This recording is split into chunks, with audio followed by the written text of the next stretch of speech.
வணக்கம் உறவுகளே, இன்றைக்கி நம்மளோட கிராண்ட் நௌஃபல் ரெசிப்பியில் ரொம்ப டேஸ்ட்டாக மீல் மேக்கர் ஷீக் கபாப் எப்படி செய்கிறதுன்னு பார்க்கலாம். வெதுவெதுப்பான சுடுதண்ணியில் 2 கப் 125 கிராம் மீல் மேக்கரை சேர்த்துடலாம். இதை 15 நிமிஷம் அப்படியே ஊற வச்சிடலாம்.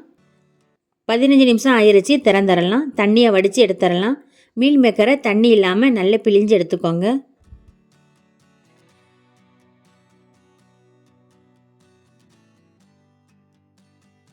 தண்ணி ஊற்றாமல் ரொம்ப நைஸாக அரைக்காமல் கொஞ்சம் கொரகொரப்பாக அரைச்சி எடுத்துக்கோங்க. இந்த மாதிரி பேனில் ஒரு வரமிளகாய், ஒரு ஃபுல் டீஸ்பூன் முழு மல்லி, அரை டீஸ்பூன் ஃபுல்லாக சீரகம் சேர்த்து தீயை மீடியமாக வச்சு மணம் வர வரைக்கும் வறுத்துக்கலாம். சூடு நல்லா ஆறுனதும் மிக்ஸி ஜாரில் சேர்த்து நைஸாக திரிக்காமல் கொஞ்சம் கொரகொரப்பாக திரிச்சுக்கோங்க. 2 பச்சை மிளகாய், ஒரு துண்டு இஞ்சி 8 கிராம் இருக்குது. 2 பெரிய பல் பூண்டு, இதுவும் 8 கிராம் இருக்குது. தண்ணி ஊற்றாமல் அரைச்சிக்கோங்க. அரைச்சி எடுத்தாச்சு. இதை அப்படியே வச்சிடலாம். ஒரு பெரிய சைஸ் வெங்காயத்தை ரொம்ப குட்டி குட்டியாக கட் பண்ணிக்கோங்க. வெங்காயத்தை ஒரு துணியில் சேர்த்து நல்லா சிக்குன்னு பிழிஞ்சிக்கோங்க, ஈரப்பதம் இல்லாமல். இதை மாதிரி இப்போ வெங்காயத்தை சேர்த்துடலாம்.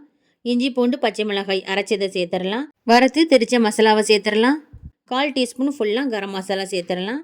பாதி எலுமிச்சை பழத்தோட சாறு ஊற்றிக்கோங்க. 4.5 டேபிள் ஸ்பூன் கடலை மாவு சேர்த்துக்கோங்க. நம்மளோட சுவைக்கு தக்கன உப்பு சேர்த்து கலந்து விட்டுறலாம்.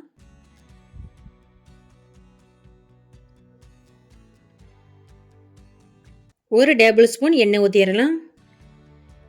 கொஞ்சமாக நறுக்கின புதினா, கொஞ்சமாக மல்லி இலை சேர்த்து கலந்து விட்டுக்கோங்க.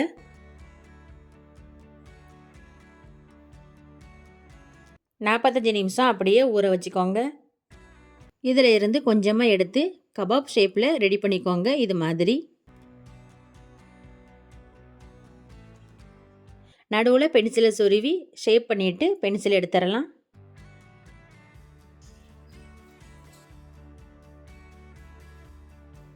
இதை மாதிரி ஷேப்பில் ரெடி பண்ணிக்கோங்க. எண்ணெய் நல்ல சூடானதும் தீயை மீடியமாகவும் குறைவாகவும் வச்சு எல்லா பக்கமும் திருப்பி போட்டு வேக வச்சு எடுத்துக்கோங்க.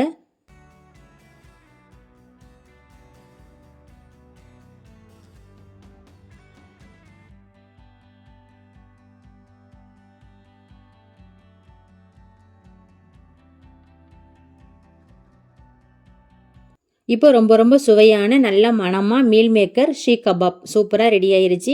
இதை மாதிரி நீங்களும் செஞ்சு பாருங்கள். இந்த வீடியோ உங்களுக்கு பிடிச்சிருந்தா லைக் பண்ணுங்கள், ஷேர் பண்ணுங்கள். நம்மளோட கிராண்ட் நௌஃபல் ரெசிபிக்கு சப்ஸ்கிரைப் பண்ணுங்கள். நன்றி.